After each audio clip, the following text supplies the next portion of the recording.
안녕하세요. 극심한 소비 양극화가 앞으로 계속된다고 합니다. 누군가는 한 끼에 18만원짜리 식사를 하고 다른 누군가는 1900원짜리 김밥이나 간단한 음식으로 때운다고 합니다.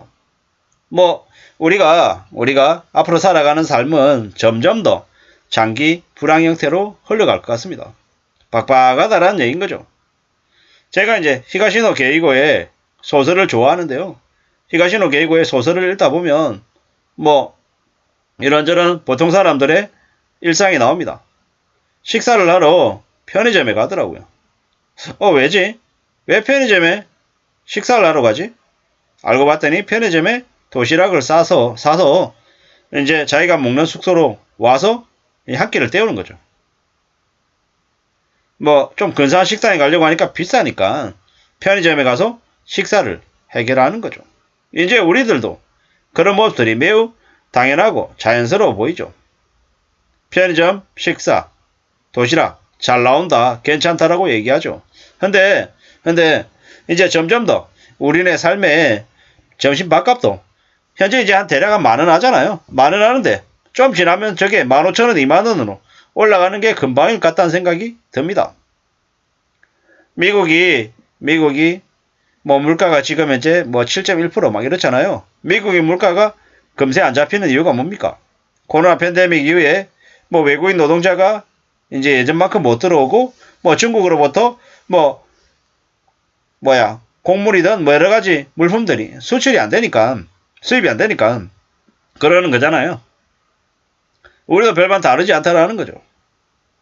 중국 때문에 이제 다이소에 가봐도 옛날에는 1,000원짜리, 2,000원짜리가 많이 보였는데 요즘 다 3,000원, 5,000원이죠. 잘 안 보인다라는 거죠. 가격이 올랐다라고 보면 맞을 것 같습니다. 가격이 오르면 우리의 삶의 부담이 심해지기 때문에 점점 더 움츠려든다라는 거죠. 당연한 모습입니다. 우리가 살아간 삶이 점점 더 이거 빡빡해지는구나, 힘들어지는구나 라는 걸 이제 피부로 느끼는 거죠. 저도 이제 이번 주 화요일부터인가 이제 도시락을 싸서 다니거든요. 회사에 이제 6층에 올라가면 점심을 이제 싸와서 먹는 사람들이 이제 같이 있어요. 처음엔 저도 되게 창피하고 부끄럽고 눈치가 보이고 했는데 이제는 며칠 갔더니 좀 적응이 됐어요. 도시락을 싸서 다닌다, 점심 도시락을 먹는다, 이게 되게 부실하거나 아니면은 창피하거나 이런 게 아니더라고요. 지극히 현실적인 부분인 거고, 이렇게 살아야 어떻게든 점심값이라도 아껴야 괜찮겠다라는 생각이 들더라고요.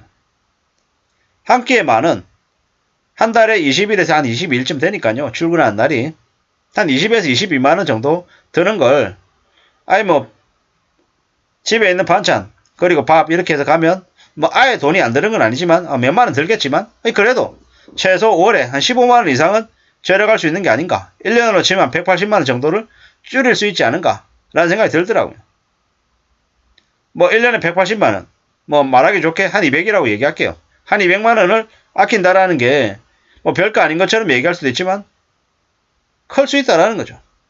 제가 밥 한 끼를 도시락을 싸서 해결하면 그 정도 금액이면 저희 집 아이 미술학원 하나 정도 보낼 수 있는 돈은 되겠다라는 생각이 들더라고요.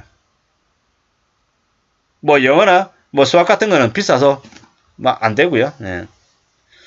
그래도 이제 제가 가장이니까 제가 쓰는 돈을 좀 아끼거나 줄일 수 있는 부분들은 최대한 찾아봐야 되지 않겠냐, 이런 생각들도 많이 들더라고요.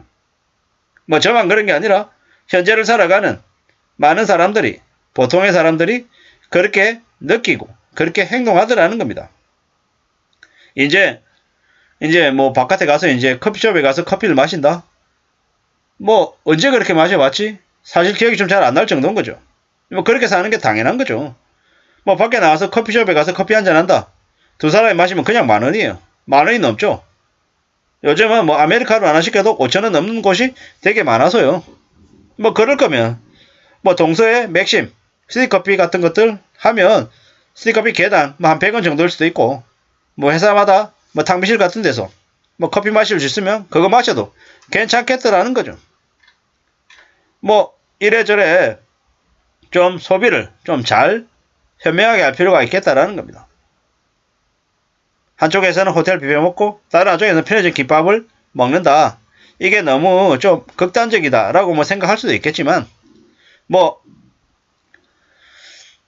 지금은 살아가는 모습들인 것 같습니다.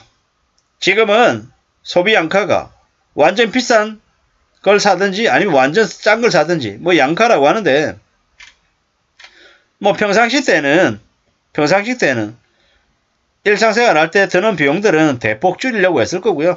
그렇게 아끼고 모아서 또 한 달에 한 번이든 두 달에 한 번이든 자기 자신에게 또 뭡니까? 보상을 해준다라는 느낌으로 또 외식을 하는 경우도 있는 것 같습니다. 확실한 건 대한민국 이제 장기 불황에 들어섰다. 저성장 고물가이기 때문에 어떤 식으로든 어떻게 살아갈지를 잘 고민해둬야 된다라는 얘기를 이제 계속 하고 싶은 거죠. 해야 되는 거죠. 지금 뭐 연끌한 사람들이 너무 많아가지고 빚이 너무 심해서 사는 게 많이 어렵다고도 얘기합니다. 잘 생각해 볼 필요가 있습니다. 너무 쉽게 너무 편하게 살아가려고 욕심을 좀 많이 부린 탓에 그렇게 된 거죠. 그런데 절대로 잊지 말아야 될 건 세상에 공짜 없는 거고 쉽게 그냥 얻을 수 있는 거 없다라는 겁니다. 쉽게 내 손에 들어온 게 내 손아귀에 남아있을 가능성이 큽니까? 적습니까? 적죠. 내가 쉽게 얻었다라고 마음먹으면 다음에 또 그렇게 쉽게 얻을 수 있다라는 생각 때문에 지금 현재 내가 뭔가를 할 때 좀 마음이 조금은 누그러지는 거죠. 그렇다고 너무 악독하게 악착같이 살라는 말씀을 드리는 건 아니지만 조금은 그래도 지금은 적어도 그래도 좀 소비를 극단적으로 줄일 필요가 있다. 조정할 필요가 있다는 말씀을 드립니다. 흥청망청거리고 여유 부리면 나중에 노인돼 가지고 매우 불행하게 살 수 있다라는 겁니다. 제가 이제 퇴근하는 길에 이렇게 보는 이제 붕어빵 파시는 노인분이 계세요. 대략 그 노인분의 나이는 70 중후반 정도 되는 걸로 보여요. 근데 이제 그분이 매일같이 한 자리에서 계속해서 붕어빵을 파세요. 제가 이제 최근에는 이제 퇴근하고 지나갈 시간쯤 되면 이제 정리하고 마무리하고 나가시는데 뭐 그렇더라고요. 그분을 보니 아니 그래도 건강하니까 저 나이에도 일을 할 수 있는 거구나. 나도 건강을 좀 챙겨야겠다는 생각도 들기도 하고 다른 한편으로는 좀 젊었을 때 좀 더 착실하게 좀 더 성실하게 좀 저축해서 돈을 조금 모아놨으면 그래야 되지 않을까 이런 생각들도 하더라는 겁니다. 제 스스로에게 말이죠. 아무쪼록 우리의 삶이 힘들고 어렵더라. 그래서 조금 더 현명하게 착실하게 살 궁리를 하는 게 좋겠다라는 말씀을 계속 좀 드리는 거죠. 뭐 제가 제 자신에게 제일 먼저 얘기하는 거고요. 아무쪼록 우리가 살아가는 삶이 안 쉽고 어렵고 많이 막막하다. 그렇지만 솟아날 구멍은 있는 거고 분명히 잘 지내고 잘 살아갈 방법이 있다라는 말씀을 드립니다. 뭐 저도 그렇고요. 여러분들도 그렇고 우리가 살아가는 삶에서 항상 만나는 어려움, 힘듦은 또 적응하고 견디고 맞추면 또 익숙해지더라. 별일 아닌 것처럼 지낼 수 있겠더라는 거죠. 우리가 먹고 사는 일을 한다는 거, 그리고 밥을 먹고 산다라는 거, 이게 절대로 우스운 일이 아니더라. 감사하고 고마워하면서 좀 진지하게 볼 필요가 있겠다는 말씀을 드리면서 마실까 합니다. 감사합니다.